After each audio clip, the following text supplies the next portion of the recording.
Hello everyone, welcome to my channel code story with Mike. तो आज हमने LeetCode easy के playlist का वीडियो नंबर 48 करने जा रहे हैं। Okay, LeetCode number 1598 easy marked है, बट आई रिमेंबर काफ़ी टाइम पहले मैंने इस क्वेश्चन को किसी कंपनी के ओए में फेस किया था। थोड़ा सा वेरिएशन था, बट इस टाइप का क्वेश्चन ज़रूर था, but I can not recall वो मैंने किस कंपनी का था, मुझे बिल्कुल याद नहीं है। ठीक है, बट वेरिएशन इसी का था। वो थोड़ा बेटर क्वेश्चन था, बट इस तरह का क्वेश्चन था। ठीक है, ऑनलाइन असेसमेंट में देखते हैं। Crawler log folder, the LeetCode file system keeps a log each time some user performs a change folder operation. ठीक है, the operations are described below. अगर डॉट डॉट स्लैश आपने मारा, जैसे याद करो आप लिनक्स में अगर आप कोई भी यूज़ करते होगे तो आप चेंज डायरेक्टरी कैसे करते हो, cd नाम का एक कमांड होता है, वो यूज़ करते हो, राइट? है ना? तो मान लेते हैं कोई फोल्डर है, उसके अंदर जाना है, तो cd फोल्डर कर दिया तो फोल्डर के अंदर चले जाओगे। या फिर आप करंट जिस फोल्डर पे हो उससे पीछे जाना चाहते हो, डॉट डॉट स्लैश मारते हो आप, राइट? तो उन चीज़ों की यहाँ पर बात हो रही है। अगर डॉट डॉट स्लैश आपने मारा है तो move to the parent folder, मतलब इससे पहले जो फोल्डर जहाँ से आप आए हो वहाँ चले जाओगे। ठीक है, parent folder of the current folder. If you are already in the main folder, है ना, then remain in the same folder. Obvious सी बात है, जैसे यहाँ पर देखो ये मेन फोल्डर है। ठीक है, अगर आप यहाँ पर आ गए, नेक्स्ट फोल्डर पर आ गए, और इसके बाद आपने डॉट डॉट स्लैश वाला ऑपरेशन मार दिया, तो आप चले जाओगे वापस से मेन के पास, है ना, वापस से आप मेन के पास चले जाओगे। लेकिन मेन तो अल्टीमेट एंड है ना, फिर इसके बाद अगर आप डॉट डॉट स्लैश मारोगे ना तो आप वापस कहीं नहीं जा सकते, आप मेन में ही रहोगे। ठीक है, यही ये बताना चाह रहा है कि if you are already in the main folder, remain in the same folder. अगर डॉट डॉट स्लैश ऑपरेशन आपने मेन फोल्डर में लगा दिया तो ठीक है, और अगर मेन फोल्डर नहीं है तो उसके पेरेंट फोल्डर में आप चले जाओगे, करंट फोल्डर का जो भी पेरेंट फोल्डर था। डॉट स्लैश से क्या होता है, कुछ नहीं होता, आप सेम फोल्डर में ही रह जाते हो। आप लिनक्स टर्मिनल खोलो, वहाँ पर ट्राई करोगे तो यू विल अंडरस्टैंड कि क्या हो रहा है वहाँ पर। ठीक है, एक्स डैश मतलब क्या होगा कि आप एक्स नाम के फोल्डर में चले जाओगे, जो भी अभी मैंने आपको बताया था कि cd, और मान लेते हैं कोई फोल्डर है, यहाँ फोल्डर का नाम मान लेते हैं एक्स है, तो एक्स के अंदर आप चले जाओगे। ठीक है, this folder is guaranteed to always exist. ठीक है, you are given a list of string logs where logs is the operation perform by the user at ith step. है ना, जैसे ये देखो, यूजर पहले मेन में था, उसके बाद उसने क्या क्या ऑपरेशन किया वो यहाँ देखो लॉग्ड है। पहले वो d1 में गया, फिर d2 में गया, फिर अपने पेरेंट पे चला गया, फिर d2 1 पे गया, फिर वहीं पर रहा डॉट स्लैश। ठीक है, ये ऑपरेशन दे रखा कि उस यूज़र ने क्या क्या ऑपरेशन परफॉर्म किए हैं। ठीक है, the file system starts in the main folder. ठीक है, मेन फोल्डर से ही हमेशा स्टार्ट होगा। Okay, then the operations in logs are performed, उसके बाद ये इतने सारे ऑपरेशन किए हैं उस यूज़र ने। ठीक है, अब ये आपको ये बताना है, return the minimum number of operations needed to go back to the main folder after the change folder operations. मतलब ये सारे ऑपरेशन जब कर दिए यूज़र ने, इसके बाद आपको बताना है कि मिनिमम कितना स्टेप लगेगा, कितना ऑपरेशन लगेगा वापस से मेन फोल्डर के पास जाने में। जैसे यहाँ पर ध्यान देते हैं, इस एग्जांपल से समझो कि यूज़र पहले मेन में था। ठीक है, उसने देखो पहला ऑपरेशन क्या लगाया, एक d1 नाम के फोल्डर में चला गया वो। तो देखो इसका ब्रांच ऐसे दिख रहा है कि वो d1 में आ चुका है। यहाँ तक क्लियर है? ओके, अब वो ये स्टेप उसने कर लिया। अब आते हैं नेक्स्ट स्टेप में, उसने क्या किया, फर्दर d2 में चला गया। मतलब देखो d1 के अंदर एक d2 नाम का फोल्डर रहा होगा, तो ये वहाँ चला जाएगा। ठीक है, ओके, उसके बाद है डॉट डॉट स्लैश, मतलब अभी वो d2 में था, डॉट डॉट स्लैश में क्या हुआ कि अपने जस्ट पेरेंट के पास चला जाएगा। तो d2 का पेरेंट कौन था, d1 था, तो देखो वापस d1 में आ गया वो, है ना, अभी वो यहाँ पर खड़ा है यूज़र। उसके बाद इसने क्या किया, d2 1 पे चला गया, तो इसका मतलब क्या हुआ, d1 के अंदर एक और फोल्डर रहा होगा d2 1 नाम का, वो वहाँ पर खड़ा है अभी। ओके, उसके बाद देखो उसने डॉट स्लैश मारा, तो डॉट स्लैश से याद है क्या होता था, कुछ नहीं होता था, वो वही का वही रहेगा। मतलब यूज़र यहाँ है ना, तो यहाँ का यही पर है देखो। ठीक है, ये सारे ऑपरेशन उसने कर दिए। अब आपसे पूछा जा रहा है कि कितना मिनिमम स्टेप लगेगा मेन में जाने में वापस। 2 स्टेप लगेगा, और क्या, आप एक बार यहाँ जाओगे, फिर एक बार यहाँ जाओगे। तो मतलब कितना डेप्थ है वही तो देखना है कि मेन से आप कितने डेप्थ पर हो, है ना। तो अभी आप d2 1 पर हो, तो डॉट डॉट स्लैश मारोगे तो इधर जाओगे, फिर डॉट डॉट स्लैश मारोगे तो इधर जाओगे, क्योंकि ये 2 डेप्थ पे आप, तो आपको 2 बार डॉट डॉट स्लैश मारना पड़ेगा। तो कितना ऑपरेशन करना पड़ा, 2 ऑपरेशन करना पड़ेगा वापस मेन में जाने में। दैट्स वाई इसका आंसर 2 है। ठीक है, तो सिंपल सा प्रॉब्लम है।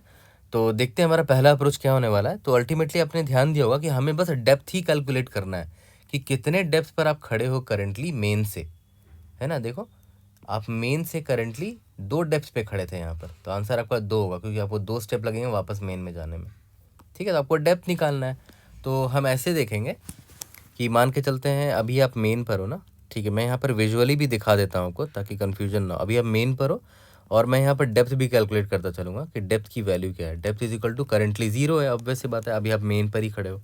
अब आप यहाँ पर आए D1 स्लैश, इसका मतलब क्या हुआ कि आप मेन से जाके एक फोल्डर पे जा चुके हो। तो अब इस केस में अपने कोड में क्या करोगे, आप डेप्थ को प्लस प्लस कर देना, क्योंकि एक डेप्थ बढ़ गया आपका, राइट है ना। तो डेप्थ की वैल्यू क्या हो जाएगी, डेप्थ प्लस प्लस आपने किया तो डेप्थ की वैल्यू क्या हो गई, 1 हो गई।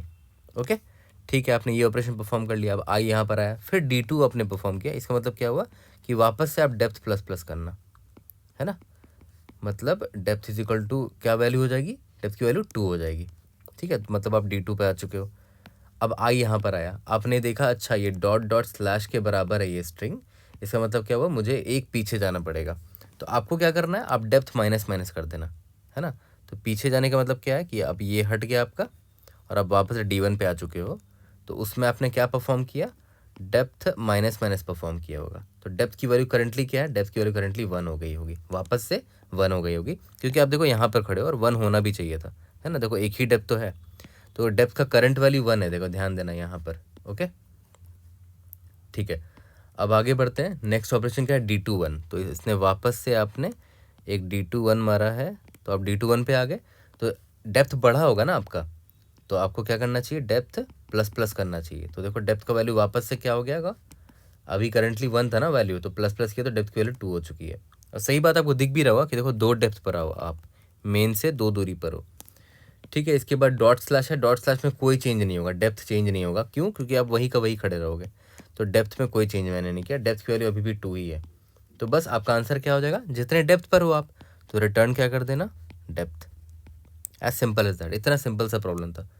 ठीक है, आपको ये सब विजुलाइज करने की ज़रूरत भी नहीं है, आप बस ये देखना कि क्या आपका करंट स्ट्रिंग ये है क्या, मतलब डॉट डॉट स्लैश है। अगर डॉट डॉट स्लैश है तो आपको क्या करना है, डेप्थ को माइनस माइनस करना है। ठीक है, ये रहा डेप्थ माइनस माइनस हमने किया था। लेकिन हाँ ध्यान दे देना कि अगर डेप्थ का वैल्यू 0 है तो माइनस माइनस करके इसको -1 में मत ले जाना, मतलब 0 है तो 0 ही रहने देना। लेकिन 0 नहीं है तो डेप्थ माइनस माइनस करना होगा, कब, जब आप डॉट डॉट स्लैश देखोगे। ठीक है, अगर आपने डॉट स्लैश देखा तो कुछ नहीं करना है डेप्थ में, क्योंकि आप वही के वही खड़े हो। अगर इन दोनों के अलावा आपको कुछ भी दिख जाता है, डॉट डॉट स्लैश और डॉट स्लैश के अलावा कुछ भी दिख जाता है, मतलब पक्का आप किसी फोल्डर में जा रहे होगे, D1 D2 D2 जो भी है। तो उस केस में आपको क्या करना है, डेप्थ प्लस प्लस करना है। तो यही 3 केस है, डॉट डॉट स्लैश हुआ तो क्या करना है, डॉट स्लैश हुआ तो क्या करना है, और इन दोनों के अलावा कोई भी फोल्डर हुआ तो क्या करना है। ठीक है, सिंपल सा कोड होगा, जो स्टोरी मैंने यहाँ पर सुनाई है आपको, सिंपल सा कोड होगा। वीडियो पॉज करो, खुद से कोड करो, उसके बाद हम लोग अभी देखते हैं अप्रोच 2, दोनों का कोड हम लोग साथ में कर लेंगे। तो पहले मैं आपको अप्रोच 2 भी दिखा देता हूँ। तो देखो अप्रोच 2 पर आते हैं। आपने नोटिस किया होगा कि हम जो ऑपरेशन कर रहे हैं ना, मान लेते हैं अभी करंटली मैं मेन में हूँ, आपको D1 दिखा तो आप वापस D1 पे जा रहे हो। ठीक है, उसके बाद आपको D2 दिखा, आप वापस D2 पे जा रहे हो। जैसे ही डॉट डॉट स्लैश दिखा, आप देख रहे हो इसको हटा दे रहे हो, मतलब आप क्या कर रहे हो, इसको पॉप कर रहे हो। तो देखा जाए ना, तो ये जो सिम्युलेशन है ना, जो मैं कर रहा हूँ ना सिम्युलेशन, ये एग्जैक्टली स्टैक को रिप्रेजेंट कर रहा है। तो पता है आइडियली स्टैक बहुत ही अच्छा डेटा स्ट्रक्चर है इस तरह के प्रॉब्लम को सॉल्व करने के लिए। अभी मैं आपको दिखा देता हूँ कि स्टैक कितना इजीली इस प्रॉब्लम को सॉल्व कर देता है।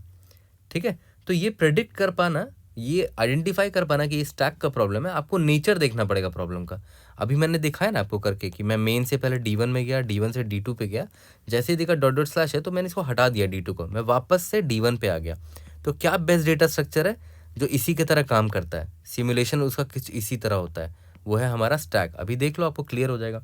मुझे D1 दिखा, ठीक है, मैं D1 यहाँ पर डाल दिया स्टैक पे, फिर D2 दिखा, फिर D2 डाल दिया स्टैक पे। तो देखो ये है ना, डेप्थ रिप्रेजेंट कर रहा है कि सबसे पहले मेरे स्टैक में मेन रहा होगा, मेन में फिर D1, फिर D1 से D2 गए एंड सो ऑन। ठीक है, मैंने मेन यहाँ पर नहीं डाला है वैसे। उसके बाद डॉट डॉट स्लैश आया, तो डॉट डॉट स्लैश का मतलब क्या हुआ कि मैं D2 से हट चुका हूँ, अब मैं वापस से D2 के पेरेंट में आ चुका हूँ। तो D2 का पेरेंट कौन था, D1 था। तो आइडियली मैंने इसको क्या किया, पॉप कर दिया, तो देखो ये पॉप हो गया, है ना। फिर D2 1 आ गया, तो फिर D2 1 मैंने पुश कर दिया। देख लो एकदम वही सिमुलेशन, जो डायग्राम मैंने बनाया था ये जो डायग्राम है this is nothing but simple representation of stack also, है ना। तो ठीक है, D21 आ गया, फिर उसका डॉट स्लैश है, डॉट स्लैश में मतलब कोई चेंज नहीं करना है, तो मैंने कुछ नहीं किया।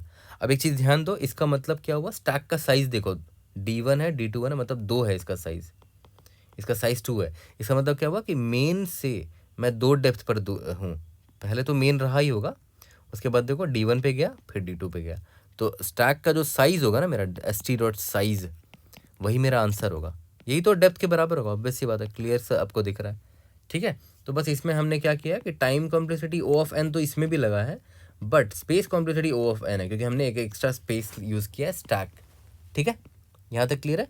बट बिना स्टैक के भी आप आसानी से इसको सॉल्व कर सकते हो, जो हमारा अप्रोच 1 था, जो मैंने आपको दिखाया, सिंपल आपको डेप्थ का काउंटर ही तो रखना है ना। बट हाँ, स्टैक भी आपके मन में आना चाहिए था कि हाँ स्टैक एक आइडियल डेटा स्ट्रक्चर है इस तरह के प्रॉब्लम्स के लिए, ठीक है, यहाँ तक क्लियर है। तो स्टैक में भी वाला प्रॉब्लम भी सेम रहेगा, पहले मैं देखूंगा कि अगर वो डॉट डॉट स्लैश हुआ तो मैं स्टैक डॉट क्या करूँगा, पॉप करूँगा, लेकिन हाँ देख लेना कि स्टैक कहीं खाली तो नहीं है ना, खाली स्टैक में पॉप ऑपरेशन नहीं लगा सकते, चेक कर लेना, ठीक है। तो स्टैक डॉट पॉप मैं कब करूँगा, डॉट डॉट स्लैश अगर हुआ तो, अगर डॉट स्लैश हुआ तो कुछ नहीं करूँगा, और अगर उसके अलावा कोई फोल्डर हुआ तो मैं स्टैक डॉट पुश कर दूँगा फोल्डर का नाम जो भी है, एक्स नहीं जो भी होगा, D1 D2 जो भी होगा, ओके। बस यही सब ऑपरेशंस करना है स्टैक पे हमें, और लास्ट में स्टैक का साइज जो होगा वही डेप्थ के बराबर होगा, तो वही आपका आंसर होगा, ठीक है। तो चलो जल्दी से दोनों अप्रोच का कोड करते हैं और फिनिश करते हैं इसको। तो चलो अपना कोड करते हैं, सबसे पहले वाले अप्रोच से कर लेते हैं। Int depth is equal to 0 नाम का एक वेरिएबल ले लिया था, for string and log in logs, एक एक करके सारे लॉग को हम लोग देखेंगे। अगर ये मेरा जो लॉग है ना, अगर वो बराबर हुआ डॉट डॉट स्लैश के ना, डॉट डॉट स्लैश, तो मैंने क्या बोला था कि हम डेप्थ माइनस माइनस करेंगे, लेकिन चेक कर लेना कि अगर डेप्थ इज लेस देन 0 हो गया है तो ऑब्वियस बात है डेप्थ को हम वापस से 0 कर देंगे, है ना, डेप्थ को 0 से नीचे नहीं कर सकते। तो इतना ना लिखने की बजाय आप ये भी कर सकते थे, इसको मैं अगर इतना नहीं लिखना चाहता हूँ तो आप इसको ऐसे कर सकते थे, depth is equal to depth -1 कर सकते थे, बट आपको ख्याल रखना है कि डेप्थ 0 से नीचे ना चला जाए, तो मैक्सिमम ऑफ 0 कॉमा डेप्थ -1 कर दोगे तो it will take care of it, है ना। डेप्थ इज इक्वल टू अगर 0 रहा होगा ऑलरेडी तो डेप्थ -1 तो करेगा नहीं, क्योंकि वो -1 हो जाएगा, क्योंकि ये 0 है तो ये मैक्सिमम वैल्यू तो 0 असाइन हो जाएगा, ठीक है, ओके। और अगर एल्स इफ लॉग की वैल्यू डॉट स्लैश हुई तब तो कुछ नहीं करना ना, कंटिन्यू कर जाओ, ठीक है। अगर ऐसा नहीं है तो पक्का किसी फोल्डर के अंदर जाने बोल रहा है मुझे, तो उस केस में मैं क्या करूँगा, डेप्थ को प्लस प्लस कर दूंगा, लास्ट में रिटर्न क्या करना है, डेप्थ करना है, ओके। सबमिट करके देखते हैं, we should be able to pass all the test cases. Indeed yes, we have pass all the test cases. अब हम लोग आ जाते हैं अपने सेकंड वाले अप्रोच पे, जो कि और भी सिंपल है, और बस इसमें है एक्स्ट्रा स्पेस हम लोग ले रहे हैं, स्टैक ऑफ क्या ले लोगे, स्टैक ऑफ स्ट्रिंग ले लो, स्टैक ऑफ स्ट्रिंग st, ठीक है, for string and log in logs, ठीक है, if log is equal to dot dot slash, ठीक है। तो st डॉट पॉप तो हमें करना था, बट हमें चेक कर लेना चाहिए कि इफ़ st डॉट एम्प्टी, अगर ये एम्प्टी नहीं है तभी पॉप करो, है ना, तभी st डॉट पॉप करो, ओके, यहाँ तक क्लियर है। एल्स इफ अगर लॉग जो है मेरा is equal to dot slash है ना, डॉट स्लैश है, तब तो कुछ नहीं करना है ना, तब तो कंटिन्यू कर दो, ठीक है। अगर ऐसा नहीं है तो पक्का किसी फोल्डर के अंदर जाने बोल रहा होगा, तो st डॉट पुश कर देंगे लॉग को, ठीक है। या तो आप इसको ऐसे भी लिख सकते हो, मतलब सेम तरीका है, बट मैं बोल रहा हूँ कि आप इसको ऐसे भी लिख सकते हो, else if log not equal to, अगर डॉट स्लैश हुआ मतलब पक्का कोई फोल्डर रहा होगा, तो उस केस में st डॉट पुश लॉग कर दो, ठीक है। और फिर ये एल्स आपको लिखने की ज़रूरत नहीं पड़ेगी, है ना, या तो वो डॉट डॉट स्लैश हो और या तो वो डॉट स्लैश ना हो।